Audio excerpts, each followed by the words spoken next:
Et l'un de ces maires qui boude les retransmissions sur écran géant des rencontres de la Coupe du Monde est avec nous en direct, celui de Bourg-en-Bresse. Bonjour Jean-François Debat. Bonsoir. Pourquoi refusez-vous, vous, des écrans dans votre ville pour diffuser ces rencontres auprès de vos administrés ? Moi, je ne refuse pas seulement des écrans. Je pense qu'il doit y avoir une prise de conscience. J'appelle à un boycott plus large de la Coupe du Monde. Un boycott pour le téléspectateur que je suis, fan de sport. Ça veut dire que je ne regarderai pas cette Coupe du Monde pour ne pas cautionner par ma présence devant les écrans la publicité et finalement la Coupe du Monde des pétrodollars. On reviendra sur les conditions d'organisation de cette Coupe du Monde au Qatar. Il n'est pas possible avec de telles conditions, 6500 morts, des gens qui travaillent en semi-esclavage, des stades climatisés, des rotations permanentes d'avions pour amener des spectateurs parce qu'il n'y a pas assez de capacité hôtelière. Il n'est pas possible de considérer cet événement comme n'importe quel autre événement et n'importe quelle autre Coupe du Monde en particulier. Pourquoi avez-vous attendu 2022 pour lancer cet appel ? On le savait finalement dès l'attribution au Qatar de cet événement, non ? Ben oui, mais le seul problème, c'est que j'ai, avec Régis Juanico, député de la Loire à l'époque, ancien député, en 2019, j'ai publié dans Le Monde un appel qui disait « La France ne doit pas aller au Qatar ». Donc on ne peut pas dire aujourd'hui, comme je l'ai entendu à la Fédération française de football dans une parfaite hypocrisie, « Ah, il fallait le dire avant ». Nous l'avons dit depuis des années. Nous l'avons dit depuis des années et la Fédération française à l'époque a dit écoutez, on verra, c'est de la politique. Et maintenant, le président de la Fédération dit c'est trop tard, il fallait y penser avant. Non. Depuis le début, on connaît les conditions d'attribution de la Coupe du Monde au Qatar. Depuis plusieurs années, on sait les conditions de construction de ces stades. Ce sont des immigrés de la Corne de l'Afrique ou de pays d'Asie qui viennent, dont les passeports sont souvent retenus tant que les travaux ne sont pas finis, qui travaillent 12 heures par jour, à peine payés.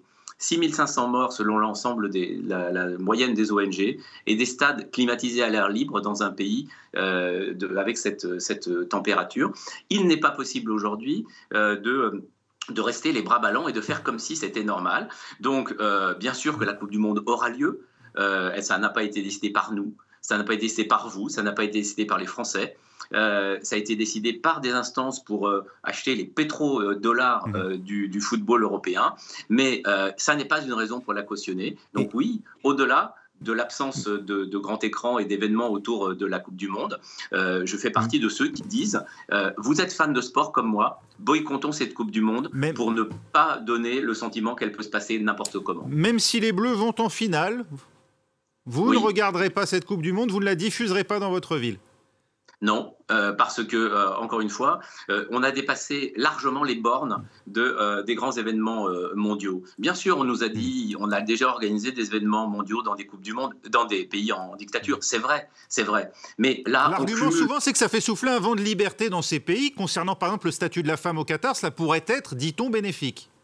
Oui, je constate que les JO à Pékin ont libéralisé le régime chinois, comme chacun l'a bien compris, et que la Coupe du Monde en Russie a amené Vladimir Poutine à être beaucoup plus démocrate. Bon argument, vous marquez un point. Il faut arrêter ces arguments qui n'en sont pas. La seule raison pour laquelle la Coupe du Monde est au Qatar, c'est parce que le football européen business, moi, dans ma ville, il y a 3 clubs professionnels qui ont besoin d'argent pour faire du sport. Le football business, c'est besoin du sport pour faire de l'argent. On a besoin des pétrodollars pour le modèle économique européen. Eh bien, on n'est pas obligé, nous, de cautionner cela. Et je le dis, je le lance un appel citoyen en ce sens. Jean-François Debat, ça ne va pas, vous le savez, dissuader les bars et autres commerces de diffuser l'événement dans des terrasses chauffées, en utilisant de la lumière, de l'électricité, des boissons. Vous ne craignez pas d'inciter finalement à une multiplication des projections privées, à donc une débauche d'énergie, aussi d'alcool dans votre ville ? Écoutez, d'abord, d'alcool, je pense que chacun est assez responsable et qu'il n'y a pas besoin d'aller dans une fan zone pour qu'il y ait de l'alcool ou pas.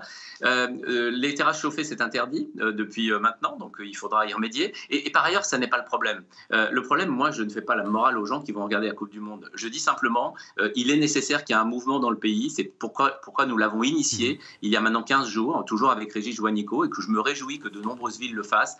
Il faut qu'il y ait un mouvement pour que les gens prennent conscience que cette Coupe du Monde ne se passe pas normalement et que certains décident, comme je vais le faire, de ne pas regarder cette Coupe du Monde pour ne pas contribuer à la publicité des annonceurs et finalement marquer le fait que non, on peut être passionné de sport, mais pas dans ces conditions. Merci beaucoup Jean-François Debat, maire de Bourg-en-Bresse, d'avoir été avec nous dans Paris Direct.